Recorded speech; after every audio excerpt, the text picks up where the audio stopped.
సంపద సృష్టించి పేదలకు పంచాలన్నారు సీఎం చంద్రబాబు. సమర్థ నాయకత్వం ఉంటేనే అభివృద్ధి సాధ్యమని చెప్పారు. సచివాలయంలో సీఎం అధ్యక్షతన మంత్రులు, వివిధ శాఖల కార్యదర్శుల సమావేశం జరిగింది. పలు అంశాలపై అధికారులకు సీఎం దిశానిర్దేశం చేశారు. 6 నెలల పాలనలో 12.94% వృద్ధి రేటు కనబడిందని చెప్పారు. ఫైళ్ల పరిశీలన వేగం పెంచాలని అధికారులకు సూచించారు సీఎం చంద్రబాబు. దేశంలో ఎక్కడా లేని విధంగా తెలంగాణలో కులగణన సర్వే చేయడం చారిత్రాత్మకమన్నారు. శాసనమండలి చైర్మన్ గుత్తా సుఖేందర్ రెడ్డి ఓటరు జాబితాలో ఉన్న జనాభా లెక్కలకు ప్రభుత్వం నిర్వహించిన సర్వే లెక్కలకు పొంతన లేకపోవడానికి కారణం ఒక్కొక్కరికి 2 చోట్ల ఓటు హక్కు ఉండటమేనన్నారు. ఓటు హక్కుకు ఆధార్ కార్డుకు అనుసంధానం చేస్తే ఈ పరిస్థితి ఉండదని చెప్పారు. గత 10 ఏళ్లుగా కొత్త రేషన్ కార్డుల కోసం ఎదురుచూస్తున్న లబ్ధిదారులకు ఊరటనిచ్చిందన్నారు. అలాగే రాజకీయాల్లో నైతిక విలువలు పాటించాలన్నారు గుత్తా సుఖేందర్ రెడ్డి. అధికారంలో ఉన్నప్పుడు ఒకలా, ప్రతిపక్షంలో ఉన్నప్పుడు మరోలా మాట్లాడడం కరెక్ట్ కాదన్నారు.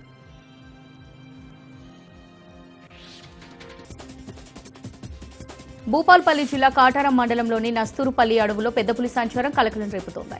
మహదేవపూర్ రేంజ్ పరిధిలోని అడవులో పెద్దపులి సంచరిస్తున్నట్టు గుర్తించారు స్థానికులు. పలుచోట్ల పెద్దపులి అడుగులు కనిపించడంతో భయాందోళనకు గురవుతున్నారు. వెంకటి అనే వ్యక్తి తన పశువుల కోసం అడవిలోకి వెళ్లి వస్తుండగా పెద్దపులి కనిపించిందని తెలిపాడు. కొందరు అటవీ శాఖ అధికారులకు సమాచారం ఇవ్వగా డిప్యూటీ రేంజర్ రాజేశ్వర ఆధ్వర్యంలో అధికారులు, సిబ్బంది పులి పాదముద్రను గుర్తించారు. దీంతో పులి ఎప్పుడొచ్చింది, ఎటు వెళ్లిందనే దానిపై అటవీ శాఖ అధికారులు అన్వేషిస్తున్నారు. ప్రజలు అడవుల్లోకి వెళ్లొద్దంటూ సూచిస్తున్నారు. చిలుకూరు బాలాజీ టెంపుల్ ప్రధాన అర్చకుడు రంగరాజన్పై దాడి కేసులో సంచలన విషయాలు వెలుగులోకి వస్తున్నాయి. ఈ కేసులో ప్రధాన నిందితుడైన వీర రాఘవరెడ్డి రిమాండ్ రిపోర్టులో కీలక అంశాలు బయటకొస్తున్నాయి. నిందితుడు రామరాజ్యం పేరుతో వెబ్సైట్ ప్రారంభించి అక్రమ వసూళ్లకు పాల్పడుతున్నట్టు తెలుస్తోంది. కోసలేంద్ర ట్రస్ట్ పేరుతో రామరాజ్యం ఏర్పాటు చేసి 2 తెలుగు రాష్ట్రాల నుంచి రామరాజ్యం ఆర్మీకి డొనేషన్లు ఇస్తున్నాడు. మొదటి స్లాట్ లో 5,000 మందిని రిక్రూట్ చేసుకోవాలని ప్లాన్ చేశారు. 20 నుంచి 50 ఏళ్ల లోపు వారికే రామరాజ్యం ఆర్మీలో మెంబర్షిప్ అని, 5 కిలోమీటర్లు నడవగల శక్తి ఉన్న వారికే రామరాజ్యం ఆర్మీలో డొనేషన్లు ఇస్తున్నారంటూ సమాచారం. ఇందులో ప్రతి నెల 20,000 జీతంతో పాటు వసతి కల్పిస్తామని హామీ కూడా ఇచ్చాడు. గతేడాది సెప్టెంబర్ 1 నుంచి డిసెంబర్ 31 వరకు రిజిస్ట్రేషన్లు చేసినట్టుగా తెలుస్తోంది. ఏలూరు జిల్లా ఏజెన్సీలో బంద్ కొనసాగుతోంది. 170 చట్టాన్ని సవరించాలన్న స్పీకర్ అయ్యన్న పాత్రుడి వ్యాఖ్యలకు నిరసనగా బంద్కు పిలుపునిచ్చింది. స్వచ్ఛందంగా బంద్ పాటిస్తున్నారు గిరిజనులు. బంద్లో వామపక్ష పార్టీలు, గిరిజన సంఘాలు పాల్గొన్నాయి.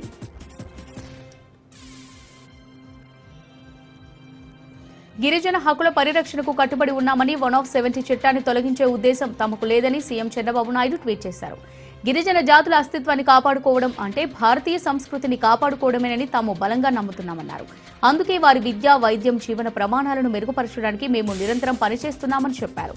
గిరిజనుల సంక్షేమం, అభివృద్ధి కోసం ప్రత్యేక కార్యక్రమాలు రూపొందించామని, అరకు కాఫీతో సహా ఇతర గిరిజన ఉత్పత్తులకు అంతర్జాతీయంగా గుర్తింపు తీసుకురావడానికి కృషి చేస్తున్నామని చెప్పారు. ఉమ్మడి రాష్ట్రంలోని జీవో నెంబర్ 3ని తేవడం ద్వారా గిరిజన ప్రాంతాల్లో ఉపాధ్యాయ పోస్టులు గిరిజనులకు మాత్రమే దక్కేలా కృషి చేశామని, గత ప్రభుత్వ నిర్లక్ష్యం కారణంగా న్యాయపరమైన చిక్కులతో ఆ ఉత్తర్వు రద్దయిందని ఆవేదన వ్యక్తం చేశారు.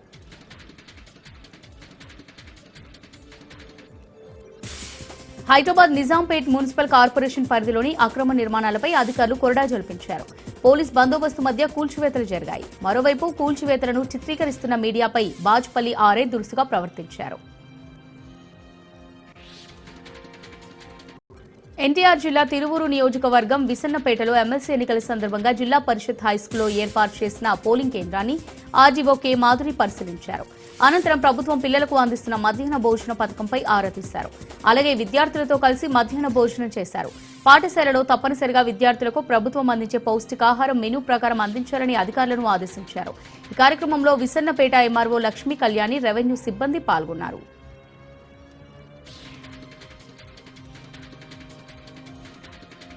కృష్ణా జిల్లా ఉయ్యూరు నగర పంచాయతీ కార్యాలయంలో కృష్ణా జిల్లాలోని 7 మున్సిపాలిటీలకు సంబంధించి సమీక్ష సమావేశాన్ని రీజనల్ డైరెక్టర్ నాగ నరసింహారావు నిర్వహించారు.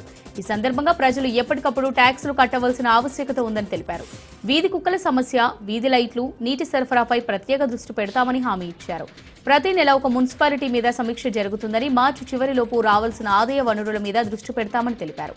మార్చిలోపు 100% ట్యాక్స్ కలెక్షన్ జరిగేలా చర్యలు చేపడతామని చెప్పారు. తన పరిధిలో ఉన్న 7 మున్సిపాలిటీలో పన్ను వసూలు చేయడంలో తాడిగడప మున్సిపాలిటీ అగ్రస్థానంలో ఉందని వెల్లడించారు.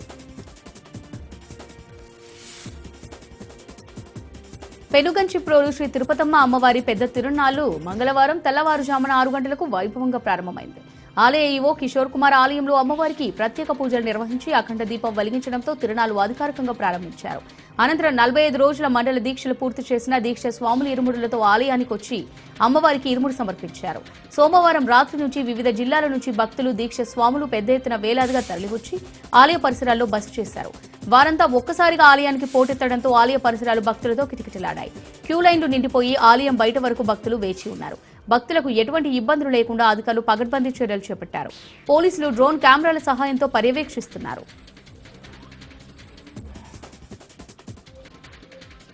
హైదరాబాద్ లో చిలుకూరి బాలాజీ ఆలయ ప్రధాన అర్చకులు రంగరాజన్పై దాడి విచారకరమని సామాజిక మాధ్యమాల్లో కొవ్వూరి వీర రాఘవరెడ్డి అనపర్తికి చెందిన వ్యక్తిగా ప్రచారం జరుగుతుందని, ఆయన అనపర్తిని వదిలి సుమారు 20 సంవత్సరాలు దాటుతుందని అనపర్తి గ్రామ ప్రజలు తెలిపారు. ఆయనకు అనపర్తికి ఏ విధమైన సంబంధాలు లేవని, వీర రాఘవరెడ్డి రామరాజ్యం పేరుతో ఒక ప్రైవేట్ సైన్యాన్ని ఏర్పాటు చేసుకుని దందాలకు పాల్పడుతున్నారని, అటువంటి వారిని కఠినంగా శిక్షించాలని డిమాండ్ చేశారు. చిలుకూరి బాలాజీ ప్రధాన అర్చకుడిపై దాడి చేయడం హేయమైన చర్య అని, దాడికి పాల్పడిన వీర రాఘవరెడ్డిని అతని అనుచరులను కఠినంగా శిక్షించి ఇటువంటి సంఘటనలు పునరావృతం కాకుండా చూడాలని కోరారు. ఈ విషయంపై చిన్నజీయర్ స్వామి కూడా రంగరాజన్కు సంఘీభావం తెలిపారని ఆలయ అర్చకులు తెలిపారు. మహాశివరాత్రి పర్వదినం సందర్భంగా రాష్ట్ర వ్యాప్తంగా శివాలయాల్లో అవసరమైన ఏర్పాట్లపై దేవాదాయ శాఖ ఉన్నతాధికారులు ఈవోలతో సచివాలయంలో దేవాదాయ శాఖ మంత్రి కొండా సురేఖ సమీక్ష సమావేశం నిర్వహించారు. భక్తుల తాకిడి ఎక్కువగా ఉండే వేములవాడ, కాళేశ్వరం, భద్రకాళి తదితర దేవస్థానాల్లో అవసరమైన ఏర్పాట్లపై మంత్రికి అధికారులు వివరించారు. గతేడాది శివరాత్రి అనుభవాల ఆధారంగా ఈ ఏడాది చర్యలు చేపట్టాలని మంత్రి సూచించారు. 170 జీవోపై అసెంబ్లీ స్పీకర్ అయ్యన్న పాత్రుడు చేసిన వ్యాఖ్యలకు నిరసనగా 2 రోజుల మన్యం బంద్కు పిలుపునిచ్చారు. దీంతో అల్లూరు జిల్లా రంపచోడవరంలో ఉదయం నుంచి వామపక్ష పార్టీలు, గిరిజన సంఘాలు బంద్కు పిలుపునిచ్చాయి. బంద్కు మద్దతుగా వ్యాపార, విద్యా సంస్థలు స్వచ్ఛందంగా మూతపడ్డాయి. ఎమ్మెల్సీ ఎన్నికలు కూడా అమల్లో ఉండడంతో ప్రజా రవాణా యథాతథంగా కొనసాగింది. నిర్మల్ జిల్లా కడెం మండలంలోని దిల్దార్ నగర్ అటవీ ప్రాంతంలో కొండపై వెలిసిన శ్రీ అక్కకొండ లక్ష్మీనరసింహస్వామి బ్రహ్మోత్సవాలు అత్యంత వైభవంగా కొనసాగుతున్నాయి. వేద పండితుల సమక్షంలో స్వామి అమ్మవార్ల కళ్యాణ మహోత్సవాన్ని అత్యంత వైభవంగా నిర్వహించారు. ఈ ఉత్సవాలకు నిర్మల్ జిల్లా నుండే కాకుండా వివిధ ప్రాంతాల నుంచి భక్తులు భారీగా తరలివచ్చి స్వామి అమ్మవార్ల కళ్యాణ మహోత్సవాన్ని తిలకించారు. అనంతరం ఆలయ ప్రాంగణంలో ఆలయ కమిటీ ఆధ్వర్యంలో అన్నదాన కార్యక్రమాన్ని ఏర్పాటు చేశారు. శ్రీ సత్యసాయి జిల్లా ఒడిసి మండలం వీర ఓబనపల్లి సమీపంలో గుర్తు తెలియని వ్యక్తులు అడవికి నిప్పు పెట్టడంతో సమీపంలోని పొలాలకు మంటలు వ్యాపించాయి. ఈ ఘటనలో 200 మామిడి చెట్లు, వ్యవసాయ పరికరాలు కాలిపోయాయి. కంటికి రెప్పలా కాపాడుకున్న చెట్లు ఫలసాయం అందే సమయంలో ఇలా జరిగిందంటూ రైతులు బాబు, సూర్యనారాయణ, శివన్న, రామచంద్రులు ఆవేదన వ్యక్తం చేస్తున్నారు. చేతికొచ్చిన చెట్లు, వ్యవసాయ సామగ్రి కాలిపోవడంతో లబోదిబోం అంటున్నారు. ప్రభుత్వమే తమను ఆదుకోవాలని వేడుకుంటున్నారు రైతులు.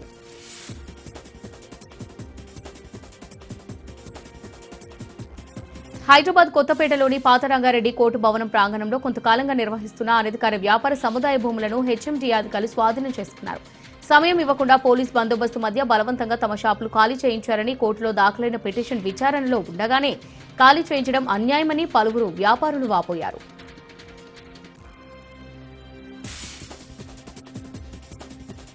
రైతుల నుంచి మిర్చి కొనుగోలు చేసి డబ్బులు ఇవ్వకుండా వ్యాపారులు ప్రామిసరీ నోటు ఇచ్చారని రైతులు ఆందోళనకు దిగారు.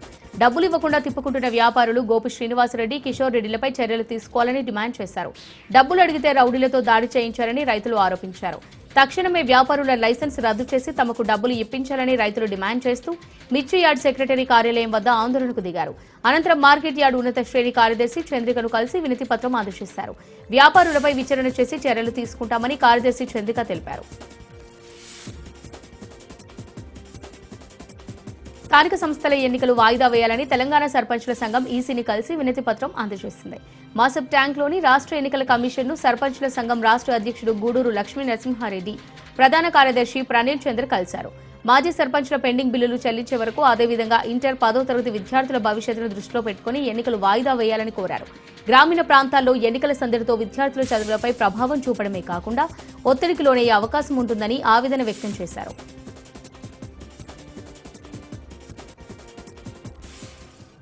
హైదరాబాద్ పాత బస్తీలోని గౌస్ నగర్ గవర్నమెంట్ స్కూల్లో బండ్లగూడ పోలీసులు detective inspector Srinivas, sub inspector Nagaraj Reddy, Chandrayangutta ACP Manoj Kumar ఆధ్వర్యంలో డ్రగ్స్ అవేర్నెస్ ప్రోగ్రాం నిర్వహించారు. ఈ కార్యక్రమానికి ముఖ్య అతిథిగా Telangana anti narcotics director Sandeep షిండియాలతో పాటు నార్కోటిక్స్ ఏసీపీ సుబ్బరామరెడ్డి హాజరయ్యారు. డ్రగ్స్ వాడడం వల్ల కలిగే నష్టాలను పిల్లలకు వివరించారు. అలాగే ట్రైన్ చేసిన డాగ్ పనిని స్వయంగా చూపించారు. డాగ్ ఒక వస్తువుతో మనిషిని గుర్తించి అతన్ని పట్టుకునేలా చేయడం విశేషం.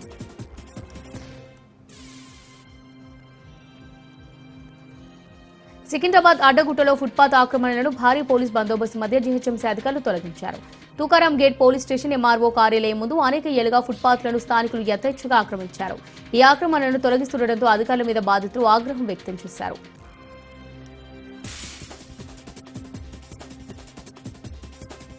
మిర్చి మార్కెట్లో రైతులు దోపిడీకి గురవుతున్నారని సిపిఎం నేతలు విమర్శించారు.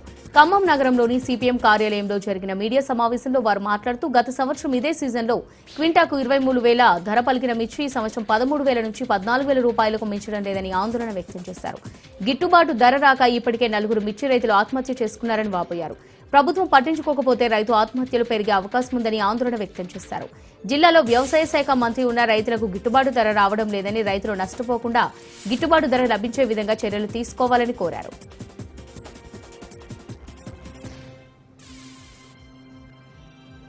పేదలకు ఇళ్ల స్థలాల పంపిణీ కార్యక్రమాన్ని బనగానపల్లె నుంచి ప్రారంభించి రాష్ట్రానికి ఆదర్శ మంత్రిగా నిలవాలని సిపిఐ జిల్లా కార్యవర్గ సభ్యుడు రంగనాయుడు డిమాండ్ చేశారు. నంద్యాల జిల్లా బనగానపల్లె ప్రజలకు మంత్రి బీసీ జనార్దన్ రెడ్డి ఇచ్చిన మాట ప్రకారం ఇళ్ల పట్టాలను పంపిణీ చేయాలని డిమాండ్ చేశారు. బనగానపల్లె పట్టణంలోని తహసీల్దార్ కార్యాలయం వరకు ర్యాలీగా వచ్చి ఎంఆర్ఓ నారాయణ రెడ్డికి ఇళ్ల పట్టాల వ్యక్తిగత ఆర్జీలను అందజేశారు. అనంతరం ఆయన మీడియాతో మాట్లాడుతూ గత ప్రభుత్వంలో బనగానపల్లెలో ఏ ఒక్కరికి ఇళ్ల స్థలాలు ఇవ్వలేదన్నారు. అప్పుడు మాజీ ఎమ్మెల్యేగా ఉన్న బీసీ జనార్దన్ రెడ్డి ప్రభుత్వం ఇచ్చినా ఇవ్వకపోయినా తన సొంత నిధులతో బనగానపల్లె ప్రజలకు ఇళ్ల స్థలాలు ఇస్తానని హామీ ఇచ్చారని గుర్తు చేశారు. ఇప్పుడు ఆయన మంత్రి కూడా అయ్యారని ఇళ్ల స్థలాల పంపిణీని బనగానపల్లె నుండే ప్రారంభించి రాష్ట్రానికి ఆదర్శంగా నిలవాలని కోరారు.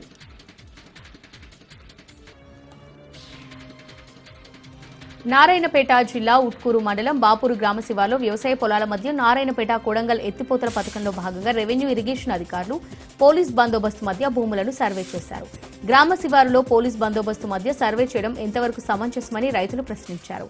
నారాయణపేట కొడంగల్ ఎత్తిపోతల పథకంలో భాగంగా తమ భూములను త్యాగం చేస్తే మా భూములకే సాగునీరు ఇవ్వకుండా అండర్ గ్రౌండ్ ద్వారా సాగునీరు తీసుకెళ్లేందుకు అధికారులు ప్లాన్ చేశారని రైతులు వాపోతున్నారు.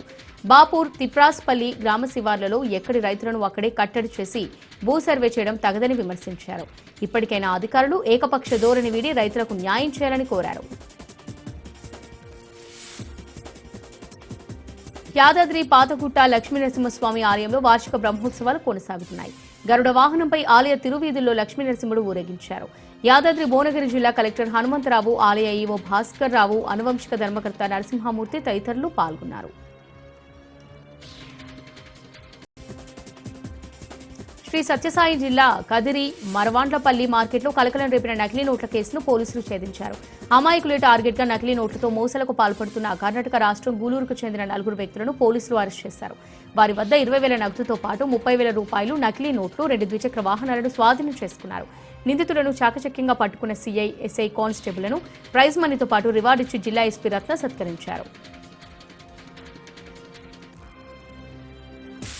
తిరుమల శ్రీ వెంకటేశ్వర స్వామి వారిని ప్రముఖ సినీ కథానాయకుడు కార్తీక్ శివకుమార్ దర్శించుకున్నారు. ఇవాళ ఉదయం వీఐపీ విరామ సమయంలో కుటుంబ సభ్యులతో కలిసి స్వామివారి సేవలో పాల్గొని మొక్కులు చెల్లించుకున్నారు. దర్శనం అనంతరం రంగనాయకుల మండపంలో వేద పండితులు వేదాశీర్వచనం అందించగా ఆలయాధికారులు శ్రీవారి తీర్థ ప్రసాదం అందజేసి పట్టు వస్త్రాలతో సత్కరించారు. ఆలయం వెలుపల కార్తీ మీడియాతో మాట్లాడుతూ శ్రీవారిని దర్శించుకోవడంతో తనకు చాలా సంతోషంగా ఉందన్నారు. కుమారుడు పుట్టిన అనంతరం దర్శనానికి రాలేదని తెలిపారు. ఇప్పుడు కుమారుడితో కలిసి శ్రీవారిని దర్శించుకోవడం ఎంతో ఆనందంగా ఉందన్నారు. మిత్రం దర్శకత్వంలో సర్దార్ 2 చేస్తున్నట్టు తెలియజేశారు. ఇక లోకేష్ కనగర దర్శకత్వంలో ఖైదీ 2 చేస్తున్నట్టు వెల్లడించారు. హన్మకొండ జిల్లా పరకాల పట్టణంలో బస్టాండ్ కూడలి వద్ద ఎంపీ ఈటెల రాజేందర్ చిత్రపటానికి గ్రీన్ ఫీల్డ్ నేషనల్ హైవే భూమి రైతులు పాలాభిషేకం చేశారు. గత కొన్ని సంవత్సరాలుగా గ్రీన్ ఫీల్డ్ హైవే కోసం భూములు కోల్పోతున్న రైతులు ఎన్నోసార్లు ధర్నాలు, రాస్తారోకలు చేసినప్పటికీ ఇప్పటి వరకు తమ సమస్యను ఎవరు పట్టించుకోలేదని వాపోయారు. ఎంపీ ఈటెల రాజేందర్ తమ సమస్యపై పార్లమెంట్లో ప్రస్తావించి రైతులకు న్యాయం చేయాలని కోరారని ఆనందం వ్యక్తం చేశారు. అందుకు గ్రీన్ ఫీల్డ్ కృతజ్ఞతలు తెలియజేస్తున్నట్టు రైతులు పేర్కొన్నారు. కోట్ల విలువ చేసే భూములను లాక్కుని ప్రయత్నం చేస్తున్నారని, ఎటు పరిస్థితిలో తమ భూములు ఇచ్చేది లేదని ఆగ్రహం వ్యక్తం చేశారు. ముఖ్యమంత్రి రేవంత్ రెడ్డి తమ సమస్యను దృష్టిలో ఉంచుకుని న్యాయం జరిగేలా చూడాలని కోరారు. సీఎం రేవంత్ రెడ్డితో ఎంఆర్పీఎస్ అధ్యక్షుడు మందకృష్ణ మాదిగ భేటీ అయ్యారు. మందకృష్ణతో పాటు పలువురు మాదిగ సామాజిక వర్గానికి చెందిన నేతలు కూడా సమావేశంలో పాల్గొన్నారు. ఎస్సీ వర్గీకరణ, రిజర్వేషన్ల అంశంపై సీఎంతో మందకృష్ణ చర్చించినట్టు సమాచారం. ఈ సమావేశంలో సీఎం రేవంత్ రెడ్డి మందకృష్ణ అభిప్రాయాలను అడిగి తెలుసుకున్నట్టుగా తెలుస్తోంది.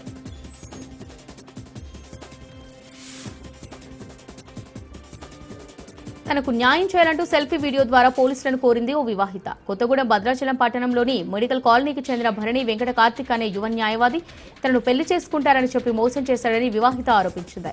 కుటుంబ కలహాల నేపథ్యంలో విడాకుల కోసం న్యాయవాది అయిన కార్తిక్ ను సంప్రదించగా తాను కేసు వాదిస్తానని నమ్మించి తనను పెళ్లి చేసుకుంటారని మోసం చేశారని బాధితురాలు వాపోయింది. ప్రస్తుతం కార్తిక్ పరారీలో ఉన్నాడని, పోలీసులు ఎలాగైనా కార్తిక్ ను పట్టుకుని తనకు న్యాయం చేయాలని బాధితురాలు వాపోయింది.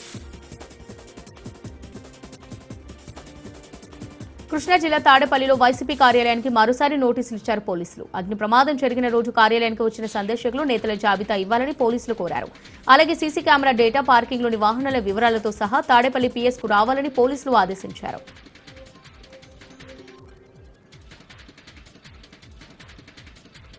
కల్తీ నెయ్యి కేసు రిమాండ్ రిపోర్టులో కీలక అంశాలను వెల్లడించింది సిట్. ఉత్తరాఖండ్కు చెందిన బోలేబాబా డైరీ కీలక పాత్ర పోషించినట్టు తెలిపింది. ఏఆర్ డైరీతో కలిసి బోలేబాబా డైరీ అక్రమాలకు పాల్పడ్డారని రిపోర్టులో పేర్కొంది. బాబా డైరీ నుంచి వైష్ణవి డైరీకి కల్తీ నెయ్యి సరఫరా అయినట్టు రిమాండ్ రిపోర్టులో సిట్ తెలిపింది. మరోవైపు నిందితులను కస్టడీకి ఇవ్వాలని కోర్టులో పిటిషన్ వేసింది సిట్. దీనిపై ఈ రోజు తీర్పు వచ్చే అవకాశం ఉంది. తెలంగాణలో బీర్ల ధరలను సవరిస్తూ ప్రభుత్వం నిర్ణయం తీసుకుంది. ఒక్కో బీరుపై 15% పెంచింది. పెంచిన బీర్ల ధరలు నేటి నుంచి అమల్లోకి రానున్నాయి. జస్టిస్ జైస్వాల్ కమిటీ సిఫారసులకు అనుగుణంగా ధరలను సవరించినట్టు ప్రభుత్వం వెల్లడించింది.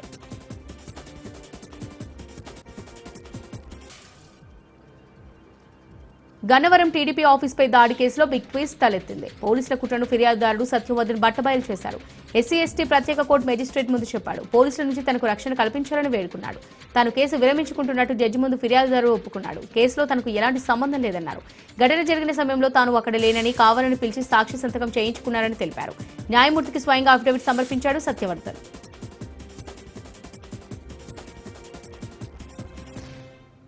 కాకినాడ జిల్లా పిఠాపురం పంచమాధవ దివ్యక్షేత్రం శ్రీ కుంతి మాధవ స్వామి వారి వార్షిక కళ్యాణ బ్రహ్మోత్సవాలు ఘనంగా జరుగుతున్నాయి. ఈ ఉత్సవాల్లో భాగంగా స్వామి అమ్మవార్లు పొన్న వాహనంపై కొలువుతీరారు. మేళతాళాలు, మంగళ వాయిద్యాలు, గోవింద నామస్మరణల నడుమ గ్రామోత్సవం వైభవంగా జరిగింది.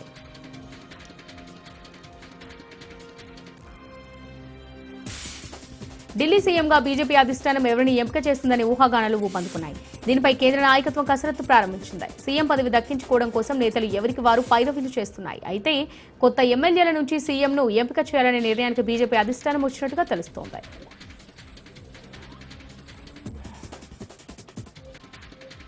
హైదరాబాద్ కుత్బుల్లాపూర్, మైసమ్మగూడ, మల్లారెడ్డి యూనివర్సిటీలో మేడ్చల్ రెవెన్యూ అధికారులు సర్వే నిర్వహించారు. సర్వే నెంబర్ 641, 642, 643, 644, 641/WAలో మొత్తం 7 ఎకరాల భూమిని కబ్జా చేసి మల్లారెడ్డి యూనివర్సిటీ నిర్మించారని బాధితులు కోర్టుకు వెళ్లారు. బహదూర్పల్లి గ్రామానికి చెందిన పిట్ల యాదగిరి తన భూమిని చామకూర మల్లారెడ్డి అధికారం అడ్డుపెట్టుకుని కబ్జా చేశాడని, తమకు న్యాయం కావాలని 2014 నుంచి అధికారుల చుట్టూ తిరుగుతున్నామని ఆరోపించారు. దీంతో కోర్టు సర్వేకు ఆదేశించింది. అయితే కోర్టు ఆదేశాల ప్రకారం సర్వే నిర్వహించేందుకు వచ్చిన అధికారులను సిబ్బంది ఇబ్బందులకు గురి చేశారని బాధితులు వెల్లడించారు. తర్వాత Mallareddy university managing director Mahender Reddy revenue అధికారులతో కలిసి వెళ్లి సర్వే పూర్తి చేశారు.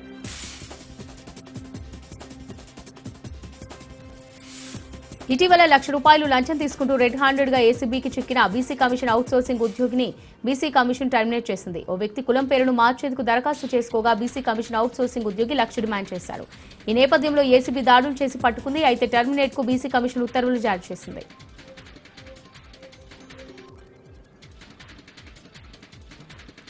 గుంటూరు జిల్లా చిలకలూరుపేట ఎంఈఓ లక్ష్మీబాయి లంచం తీసుకుంటూ ఏసీబీకి చిక్కారు. రిటైర్డ్ టీచర్ చల్లా వెంకట శ్రీనివాసరావు ఫిర్యాదు మేరకు ఏసీబీ అధికారులు దాడులు నిర్వహించారు. పీఎఫ్ డబ్బులు ఫైల్ ట్రెజరీకి పంపడానికి ఎంఈఓ 30,000 డిమాండ్ చేశారు. దీంతో రిటైర్డ్ టీచర్ ఫిర్యాదు చేశారు.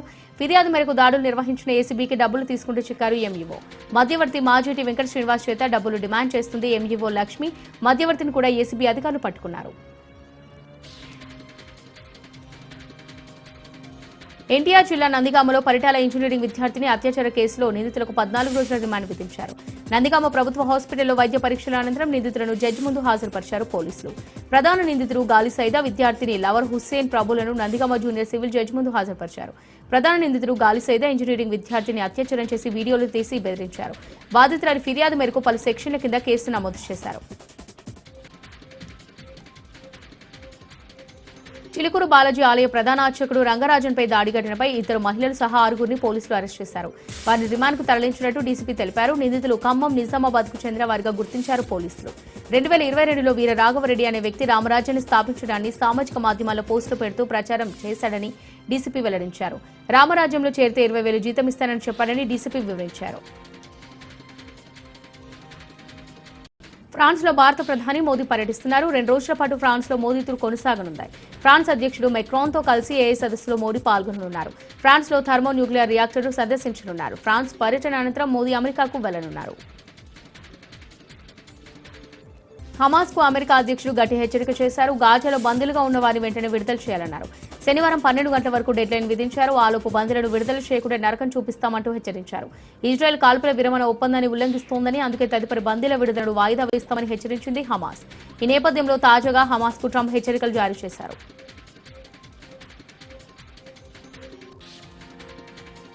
మెగా అభిమానులకు అల్లు అరవింద్ సారీ చెప్పారు. గేమ్ చేంజర్ సినిమా మీద చేసిన కామెంట్స్ పై ప్రొడ్యూసర్ అల్లు అరవింద్ స్పందించారు. దిల్ రాజు లైఫ్ గురించి చెప్పడానికే మాట్లాడాను తప్ప చరణ్ తగ్గించడానికి కాదన్నారు. దిల్ రాజు ఒక వారం రోజుల్లోనే కష్టాలు, నష్టాలు, ఇన్కమ్ ట్యాక్స్లన్నీ అనుభవించారన్నారు. ఇది ఉద్దేశపూర్వకంగా అనుకపోయినప్పటికీ కొందరు ట్రోల్ చేశారని తెలిపారు. చరణ్ తనకున్న ఏకైక మేననుడని, చరణ్ తనకు కొడుకులాంటోడన్నారు. ఇక్కడితో ఆ విషయాన్ని వదిలేయాలని కోరారు.